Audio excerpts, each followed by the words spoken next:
Hello Math 4411 students, let's begin the second half of the course, and that begins with Lesson 9, Homomorphisms and Factor Groups 1. This is going to be a long and deep topic, so we're going to spend 2 lessons on it, Lessons 9 and 10. Let's begin. Homomorphism. Let G and G prime be groups. A map phi from G to G prime is called a homomorphism if it preserves the group operation. Here's a symbolic expression. Phi is a map that is sending G to G prime. I'm color coding blue to red.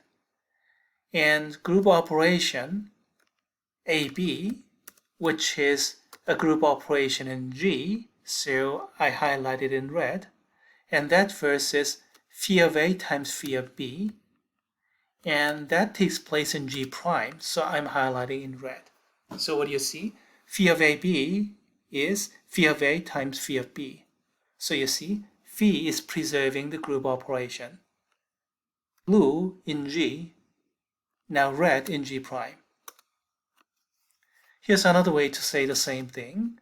A prime belongs to G prime, so I'm highlighting in red, and that's phi of A, and A is blue, same color coding. B prime is phi of B. So phi is a map that is sending G to G prime, blue to red, and same here. Phi of AB is A prime B prime.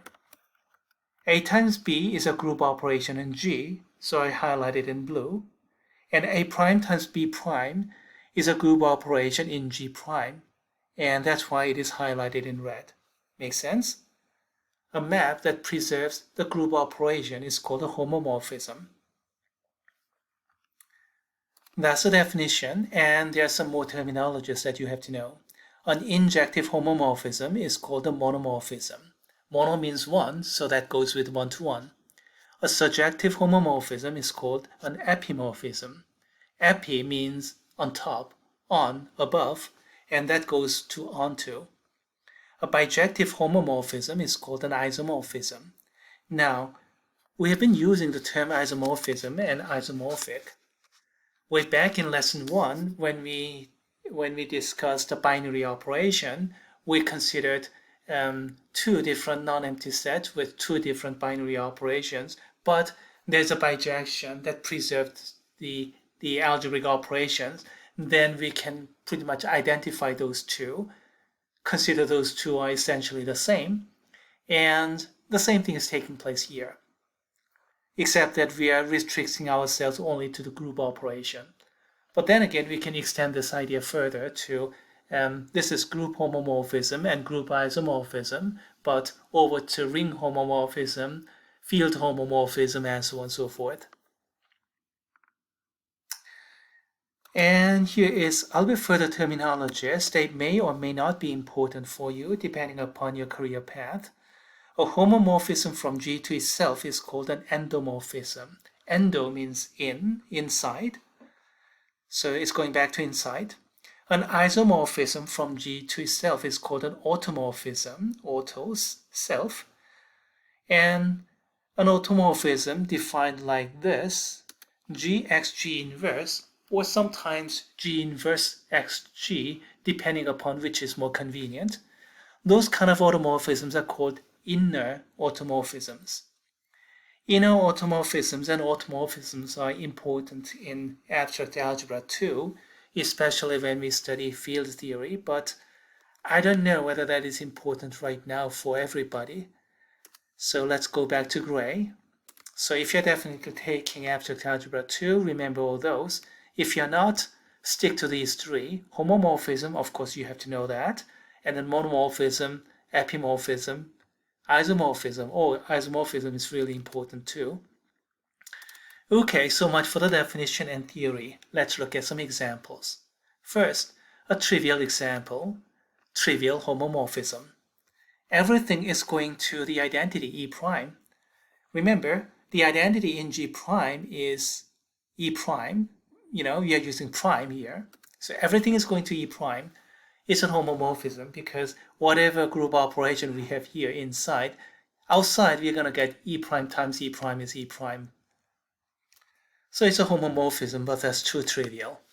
Next, orientation map defined on the symmetric group going to Z2, the residue class group for 2.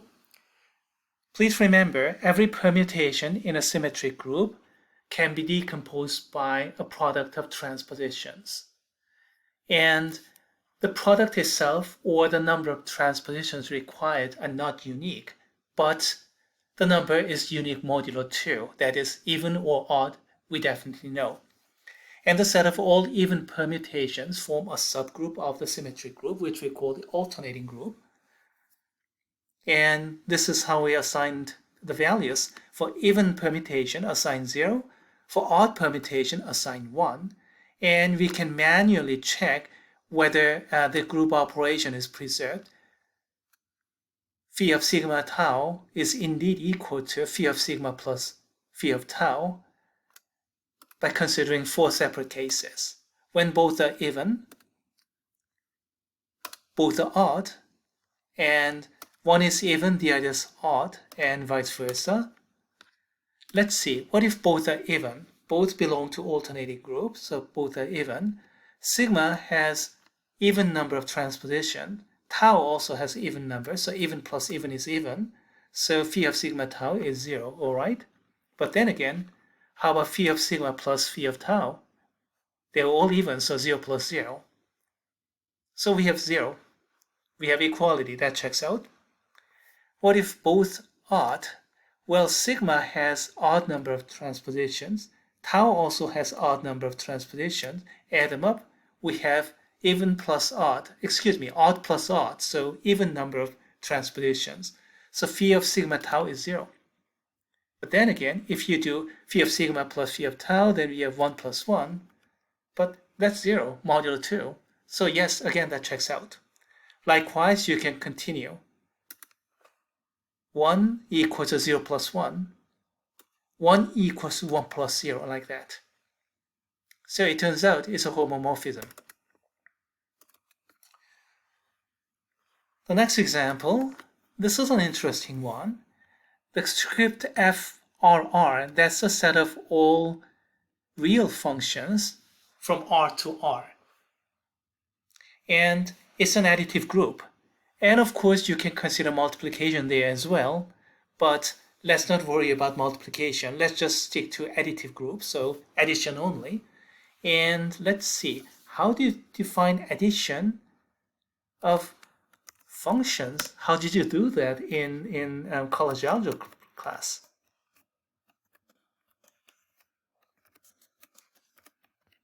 Is that the way you did? Yes, that's the very same. So we have addition here. Also, let's look at another aspect of this. F belongs to this script F. What does it mean? That means it's a real function.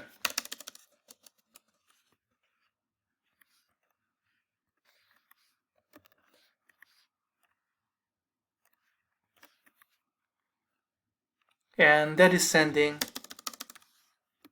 x to f of x,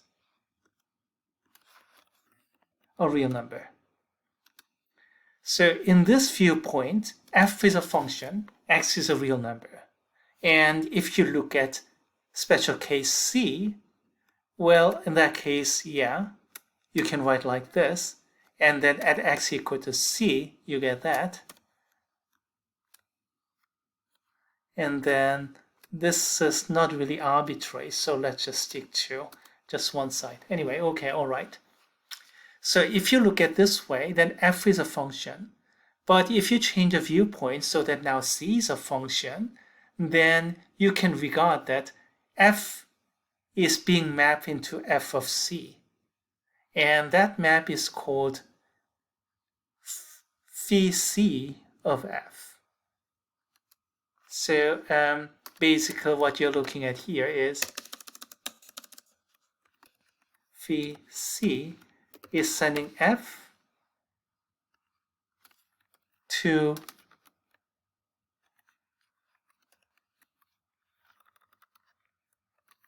phi c of f, which is actually f of c, which is a real number. So it's a kind of change of viewpoint. If you look at it in terms of f being a function, then c is being mapped over f of c.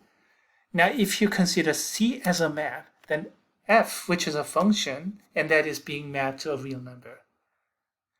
Now, if you look at it this way as a function, then f doesn't have to preserve anything. It doesn't have to preserve addition, multiplication, or anything actually. F can be any real function. But if you look at it in this viewpoint, this phi c is a homomorphism. Remember, addition among functions is defined like this. So we end up with this proof. Phi c of f plus g is f plus g, that's a function of c, and that's defined as f of c plus g of c. So that's phi c of f plus phi c of g. So yes, phi c preserves the addition. Here, the addition of functions. Here, the addition in real number system. So this addition here and that addition there are a little bit different. One was induced from the other, yes. This addition was induced from that of the real number addition, but still they are a little bit different. In any case, it was a nice example that requires a change of viewpoint. The next example is just tedious one. If you know linear algebra, then you must have seen determinant map. And the determinant of non-singular or invertible matrices, that's a linear map from the space of invertible n by n matrices to the set of non-zero real numbers, which is a multiplicative group. And determinant of A times B is determinant of A times determinant of B. By the way, this Jn is a non-abelian group, so this is an example of non-abelian group. If you're a little bit unsure about the definition of the determinant, it goes like this: plus minus plus minus plus minus with regarding the top row, and then we consider remove the top, remove the first column, and then get the determinant of the deleted matrix, and then remove the top and then second column, and the rest. Remove the top and remove the third column and the rest, kind of like that.